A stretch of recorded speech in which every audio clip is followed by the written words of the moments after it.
Papa no want to die. Many things I want to buy.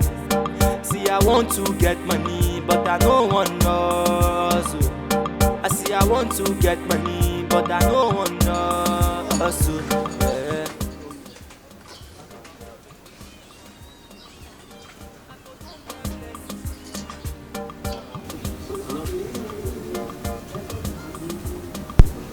I'm not here while you phone. Yeah, I was actually done. I'm not here.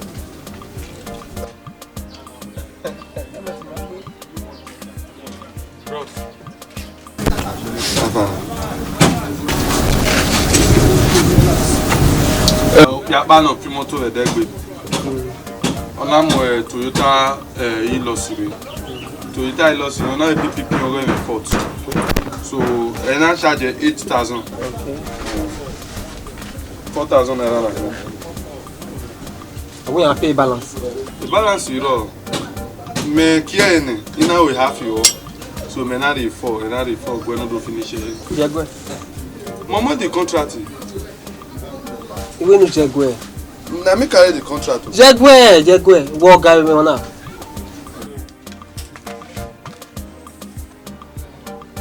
I work for inside now. Yere what pay is na. Our pay yo. Hotel wo na na me ge. We na the 4,000 the company. But na me carry the contract now. You go asaye mana. Oh. Enu gbe ore company na. Worry, egbon yo to. Wadi. Mr. Monga. That's Why they took a banana when Monga? Kado finish it. I finish any balance. Abi. Correct guy. Bagbe. Who correct me? You today we. Abi. No na. This is correct.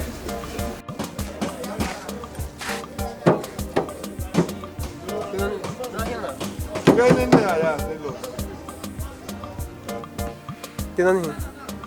Toyota Hilux now. Toyota Hilux. Na.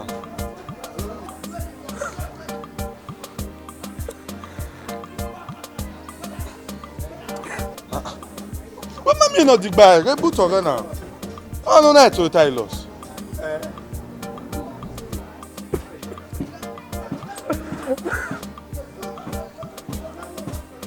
Toyota Hilux. See the logo now. Where am I the logo? Hilux Toyota. On the logo na here. On the body na the Hilux, na the Toyota. Hilux. Oh. Oga ma le Toyota Hilux. Mo anyo na me. Very.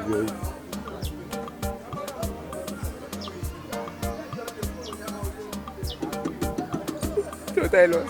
That's not Toyota Hilux now.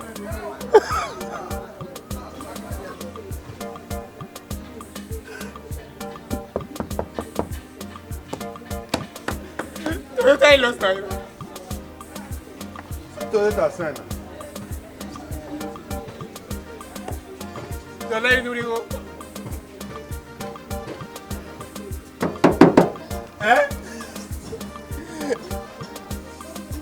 Gente, mano. Meu nome é Toyota Hilux na rua. E moto não é Toyota Hiace, Toyota Hilux. E moto de mato não é 100,000. O Yari 8,000. Como é o 4,000 aqui? 10. O é a dolégio. O da sa, o é a dolégio. E moto não, então dá bem só agora ir ao engine, ok? O não é a PT de pipi. I will change the full jabos. What is that? Why will you have to lay here? Hey, you got dinner and do it nah. You get 4,000 Ah, Coco, we're born already. Jamunu 100,000. A great dinner now. Yeah, I'm not a good you know. I'm not a respond to go. I'm not a 2 weeks. As Papa no want to die, many things I want to buy. See, I want to get money, but I no want us. Babe, what's new? Umade dere na ye. What's new? Be wa wo me to we de ba ya o na. Oni me, ya o ma. Don't trust me. Mo me soft here. Mo hear daddy son. Am I mad? Do that way. All girls has now agwalo we no dey ade slim. Mama mi owe no dey ade. La so ni a sa na ma na gbe. Atemi ami agbon atemi. La baby go ke lesin. That one darling. The time we not seeing. Oh, you want money me so the pani me no there. Ije, o te gbe mewa. O ila obodian, o la obodian. You trust me na. I can do anything. Get, no go fuck o. Ne here den. Yes so. Lao, ija ji go rigo nu e. Igo. Get 150,000 ori me. Yeah. 50. You be bomb. When they bomb in agwa Kenny. 150,000. You don't trust me. You want trust you well. That's why you are my babe. 150. Now, Ijaji 80% man or we. We want package ready. Mel's one also me para the package. We have the package. Yeah, package. Even now, I understand. What they worry. Yeah, say anything why you there when I'm here. Area one no. It is on me now. Yes, so. Hey. It is on me, but yeah, tell me what I'm on for. One more for no, yeah, Ghana there. I be any get here. What's your career? I don't want to die. Many things I want to buy. See, I want to get money, but I don't want us.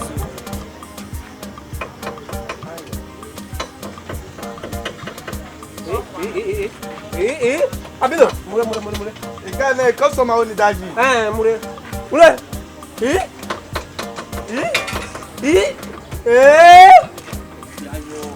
Abino. Epa. Monye. Ikane customer no. Imete wo kiane. Soja ni omu moto re ona na oni do tamawe. Nene soja onya bie na. Lale. Pakete. Pakete. Epa, you got me no sunu ve dia me. Area. Boss nu. Te bo ria ni. Epa. Otutu. Epa.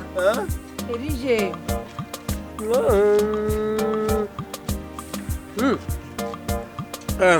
Area. Tomato Lario. Venza. Gbe fegbe re. Epa, ima ke bo wa. Bẹ̀rẹ̀. Hey, òtútù. Òwe náà sùn. Ayé mọ́tò jà náà. Lórí màá náà yà fẹ́rẹ́fẹ́. Lórí ahun. Mọ̀ ahun. Epa gele. Epa wọ́n wọ ọ̀gá kú ẹ̀. Ó mẹ́rin ọ̀gá náà. Gbogbo ọ̀nà ìparun. Bí a rí òwà ní àgbẹ̀wẹ̀ fà. Epa gele. Àwọn tó máa rí bẹ̀rẹ̀. Papa, mademoiselle. Wà á rí wà máa sọ́bọ̀ rẹ̀ rẹ̀. E pa maso bone. Sa we se maso bone. Máa sọ́bọ̀ rẹ̀. Ẹ̀pẹ̀ òtútù.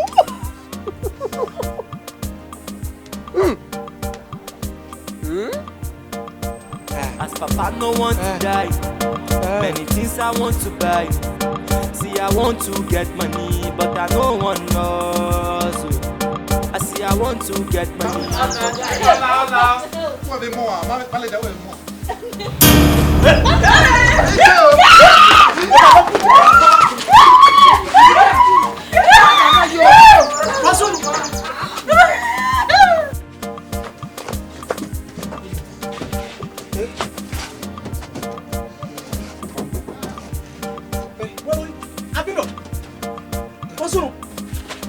na ni e na le na mi a le o. Ba mi le. Le o ti mọ́tò gbegbe. Eh? Agbera. La si mo bo gbagbe. Oh. Mo da sta wo so no. The big bag guru ni. Ma. La ki wona enya. Ayata ni. Ama hikin on no we. Aya. Hey. Yo. Ai wona yana. Yo. Ikama we bu won. Ikama no wa ni fere yo. Ma bu se no boda na eje no bo yo bo. Manager ma so e. Hey. Okay, we must see my feel.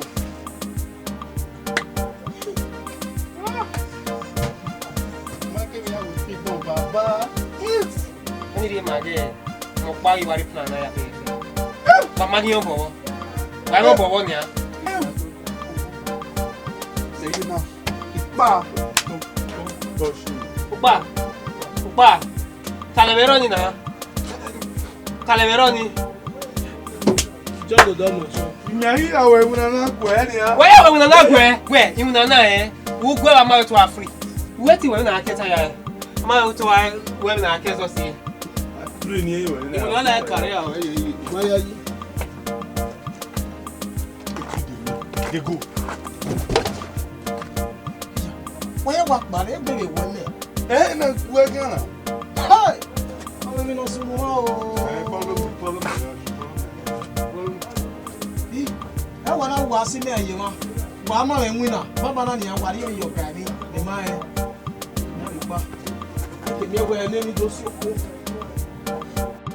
As Papa no want to die, many things I want to buy. See, I want to get money, but I don't want hustle. Oh, what you want, lay? Eh? Abino. What's that? I want me when I lay.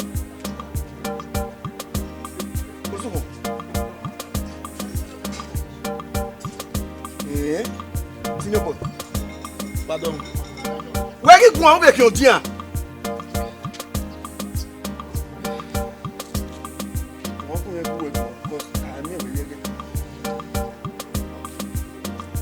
Ebijo. Pardon moi ça. Ah wa mi wana le. Epa, e wo ya wa le, ina be le ni atule mo. Ah wo ya wa le. Wo wa le ni wa be tule mo. O me ngoti. What you are lay? What's you the company me? Eh? Na me we o master man me no you are lay can we company me? Everyone of you are going to situation for year and 8 months. Eh? Ba di kata mo. Eh. Epa. Hey! O kino dey away freedom.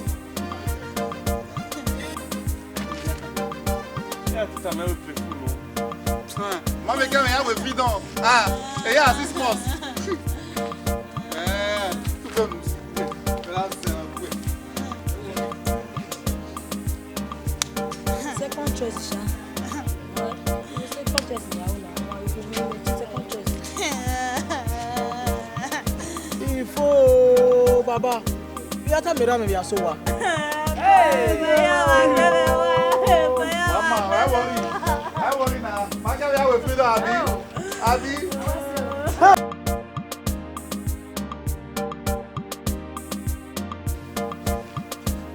Usaze.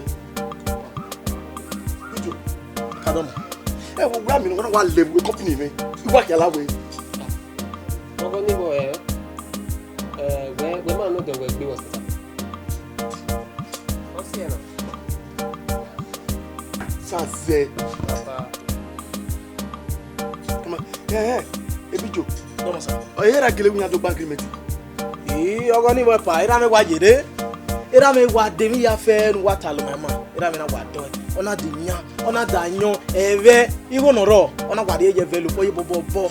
My say man ya run dan gbe mana de yo ni. We bi ye ana bi ye ana bi no saze. Se na wa leru. Mo banana wa de yo me ma ni oka. Ni wa de.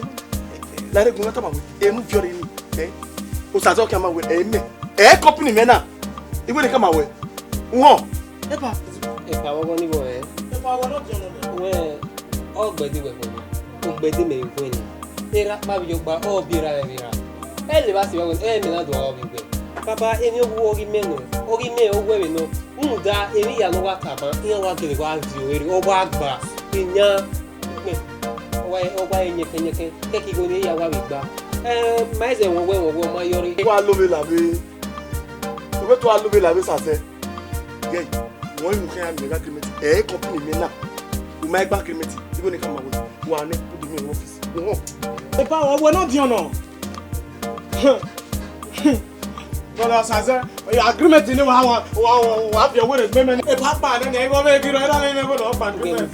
Ó ní sí ẹzọ dọ́ọ̀ sí ẹzọ mi àwẹ̀ gbẹ̀wẹ̀ bí nù yẹn ajé náà mi à rèé kí stọ̀ mi à rèé free ibẹ̀ náà lè free ní náà ìkì ní ẹgbẹ́ tó gbọ́n agreement wò dọ́ wẹ́ ọ̀gí mẹ́wẹ̀ kí ni. Ẹ̀kú ẹ̀mí àríwá mẹ́rẹ̀ẹ́gọ́mẹ́. As papa no want to die, many things I want to buy. See, I want to get money. Ye, me wo shop na. Okan me. Oye ti ya kwa me o meme ade wo shop na. Me get it total yan. Agwa. Eje o. He. o la re o me se we empty go bu ne. Empty. Why? Big abi pe ani. Ime wa wen gi yan na ta we. Yan ire chomado you wan your empty no mo. Gunu e. Eyi. Me wo bi ni no saze omo bowo. Obi o kan ni go mo bia ni. Erere dedere wa yeye. O be no na isi nana. Me ja ji empty ge kuli makwa o. Kula ma no ni. Why? Ana severi oni. Mawa ya ta me MD mi no suno. Mawa ke ni sin ayo to. Yo no. Se popa no, me ma ji weji o. Ni ma de ja weji ka. Ide me ya gole saze na. Me no e. Ayo, ya ko ko. Jo ya ya gwa.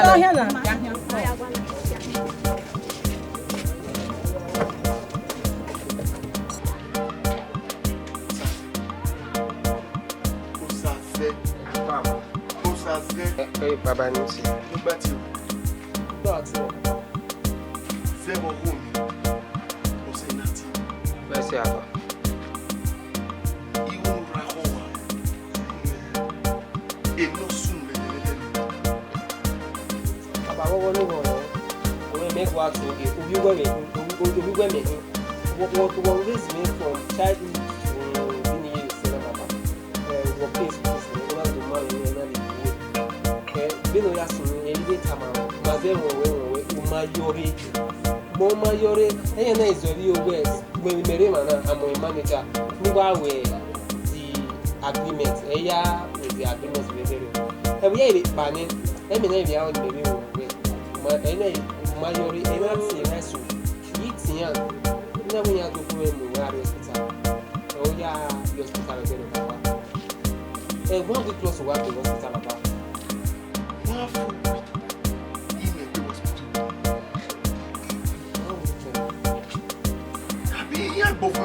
Company me na. Baba, o bi wa gbeji ni. Igwa ka le so eri oge. Iyan no reri ana. Eme kini ko so bi no reri ana fun gbe. Iyan wa we. Anywhere wishes are gathered. Holy Ghost fire will consume them. Holy Ghost fire will consume them. Ase. Baba la wo.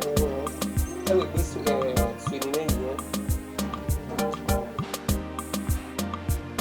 Esi your man. Abinu. Wa cash up in there. Cash up. Sase. Papa. Yeah, you will tama. Imala me matabo. 1 full year we are very suspicious. Iwe ni kama we. Sase. Papa. Baba mi azori ogbe ogbe damana amana arupona. Arupona. Umana gosa wa gogun. Wa gailala wa gopa we ma gosa wa gisu baba mi azo ri owe ni wa agwale one prophet o we agwalo bo no se pe no mi na pe no mi na o we fast na prayer baba understand oni ni o baba Church pa ma ro igbadu. baba oni Saze. Ge inda ni o ma na ra ko wa lo ka o ni su 1 full year suspicion. Owo. wait for me. Only Papa will not trust me. Yeah, that's it, man. No problem. I have got a solution to the whole problem.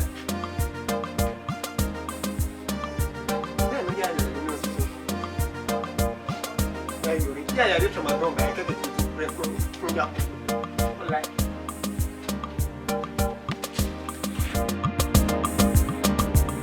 As Papa no want to die, many things I want to buy. See, I want to get money. Babe, even if I hear you now. Even now. I remember, here when the matter at me MD. MD. I own my atama because me boys no more money. Those useless boys. Ogi amade they come. Ogi amade at all. Yes. Opportunity na here make you go no hua. Again na. Na make you go no hua. Ateme career. We are temi win and be ka metin ado. Hey. Yeah. You understand? Yeah. But when we in winana. Oh, but if I kill a boy fool, it will take time now. Man need money, as a man need to survive now. We need money to survive, Nah. Yeah, you want one way. You don't imagine. Me boys no more money. You tell me how wise. Okay? You more wise than you rock pa. Okay? You can wiseness in your stop. Ya stop. Eva, me a pick up. Do you understand? When me wise now, oh give me metal. Metal wow, wari Oh, heavy company now.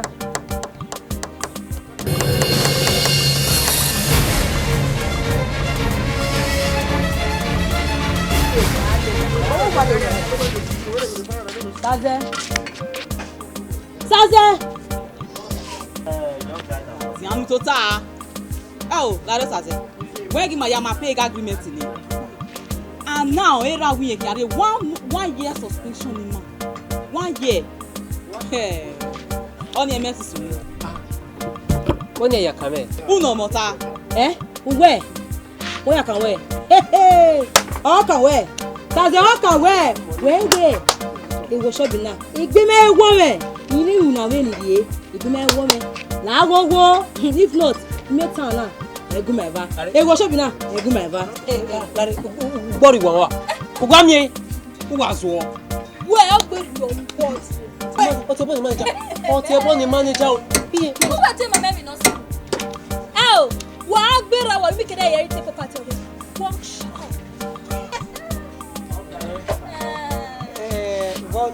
Where this situation that is not possible. Everything is under control. When my coming now you're done. Now you not get this. You understand? Yeah, who are why me no manu we around we now. Camera me no soon. Where they ga low wa here. Saze mi na. Me Jesus Christ. Jesus Christ. Ohun wa, ohun agboya. Me ti gunu we. Awa me ti. Ye ti suffer eti wa we boss no money. Wa ya ye ti suffer. Yeah. You know, very, very simple matter. As the managing director of this company, you understand? Okay, can my I can't do this situation with her. I can't do it, you understand? I can't do it. I do another card. I mean, a company now, all do dig by, I don't move it forward. You understand? As the managing director, why cooperate with me, my coco bar, where no work? Hello, wow. Guy, who was it when my baby no see? Maybe well, the baby was it done.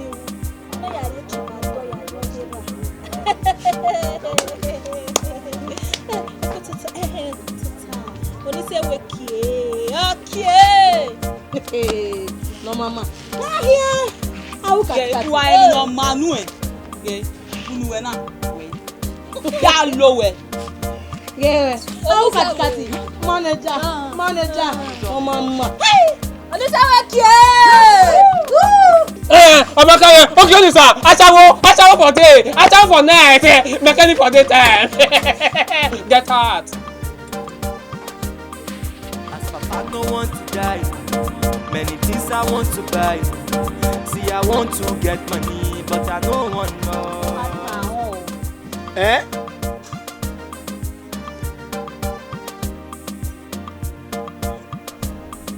a senior boy. Abino. Kẹ́kọ̀ọ́ bí mẹ́. Ìyẹn tí ó ní wá gèrè mi ní fún mi.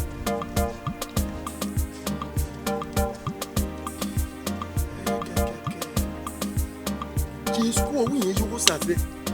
Yóò wẹ́ wínà. Sásẹ́ tó ní wá gèrè yín. Epa, you should spend the money.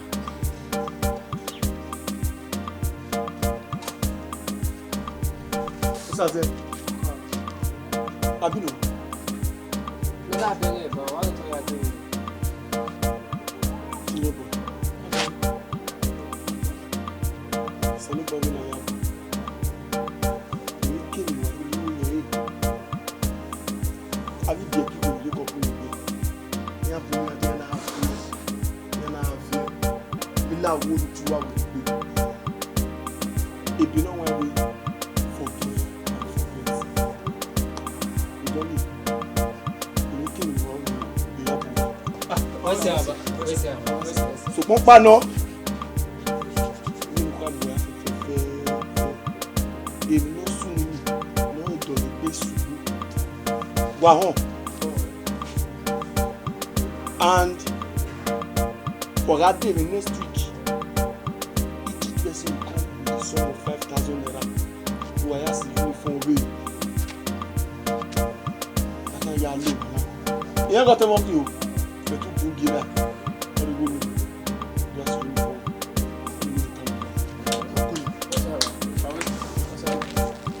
Baba Domo. Bọ́dà ṣàṣẹ lọ́kùnrin mi rámẹ́tẹ́ ní àwọ̀ wá. Rámẹ́tẹ́ wá ní á. Gbogbo ẹni ìgbé máa wọ̀nyí. Bẹ́ẹ̀ rárá ti máa wọlé pé.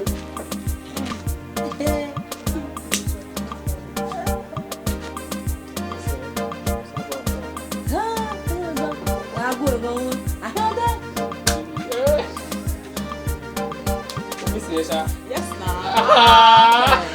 MD. You know, I miss well. MJ. Ẹ máa mí sí bẹ́ẹ̀.